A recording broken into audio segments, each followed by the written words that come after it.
everyone.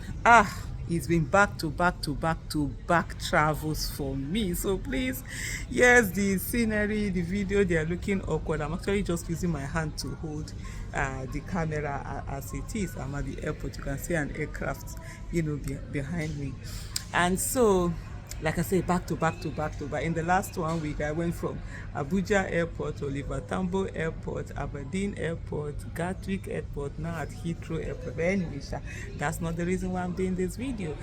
What? Okay, they said Yahaya Bello arrives at the court amid heavy, security that follow him. Say heavy security as detained Kogi ex-governor Yahaya Bello arrives in Abuja court. No matter how powerful you are not above the law. The law comes first, and so anything that anyone is doing, let us be calming down. So other reporters had reported that the EFCC arrested Yahaya Bello, a former governor, in connection with ongoing investigation into alleged fraud during his tenure.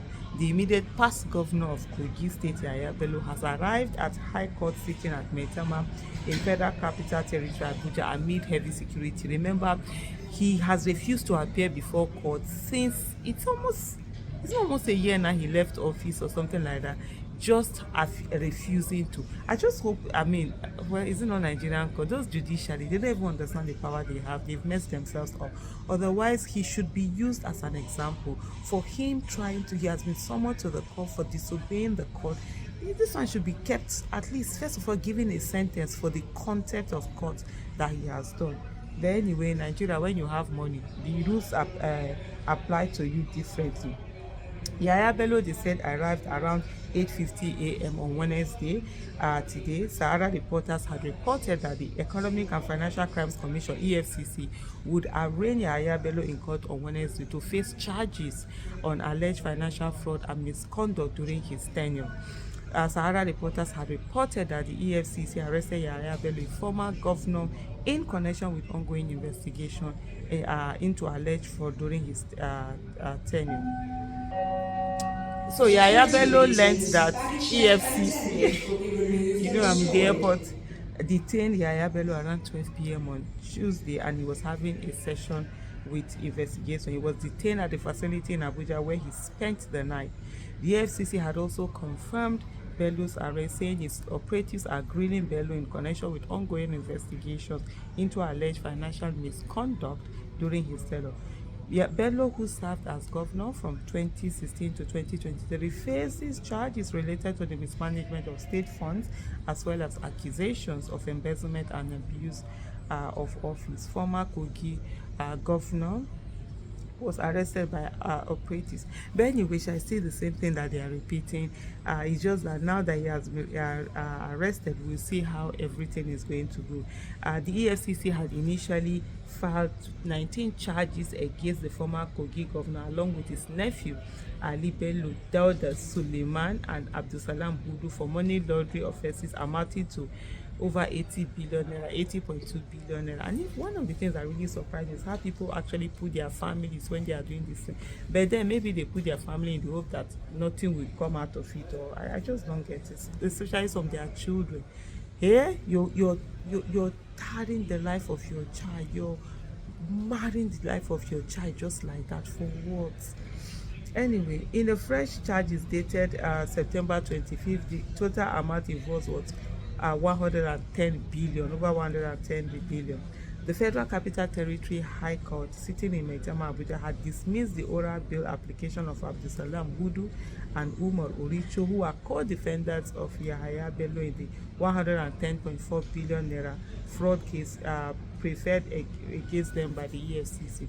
And these are people, for me, what really gets me so angry is how these people squander the wealth, rub it in our faces, do all sorts of things. They are the ones flying private jets. You see their family holding Birkin. They'll be telling us Birkin bags, Louis Vuitton, Kineko, whatever shoe, this, that.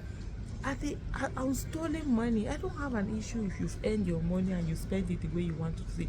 But you see this one that actually spend our collective wealth. The thing they vex me, no be small thing with lie to lie.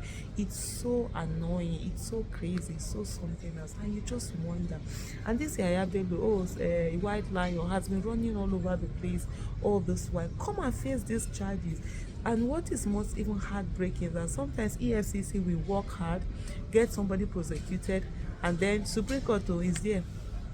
They don't have to go to Supreme Court and get whatever judgment they want to get. You see, they will not be hearing technicalities. Who is talking of technicalities when we are talking about justice? You're using technicality to give injustice. How does that work? How is it that these people don't see how this country is? You know, when I travel, I meet a lot of people. Yesterday, I had an experience. I was in Aberdeen yesterday, so I wanted to go and buy this Apple earpiece. So I went in and I saw one woman. The way she was looking at me, I knew that she knew me. She was just, I said, yes, I'm Aisha. Oh my goodness, if you see her, she will help me. This woman started crying. She's in here, she's lecturing here. But the pain she feels thinking about what's happening back home, even when we see people in Japan, it's not that a lot of them, especially the older generation, those that have stayed long or they're older, they want to come back home. But the thing that there's no home to come back to, even your children cannot come back home. You cannot be proud in telling your children to come back home. What kind of a country? Doesn't that thing feel anything to us? The other day I was on a TV show and I was saying to someone, I said, look, we should be ashamed of ourselves, the fact that we've made our children stateless. They're all over the place looking for countries they can get passport. And the guy was like, oh, my child is not stateless. This particular person that was insulting me because I did not stand up for national anthem. Oh, my child is not stateless. I'm looking at it. I just shook my head. You know, very selfish people who think that, oh, because they are okay. How is it? Your child is in Nigeria. Your child is here. How do you think you're better than the other person? The thing is that as long as it's not good for everybody, it's not good for anybody.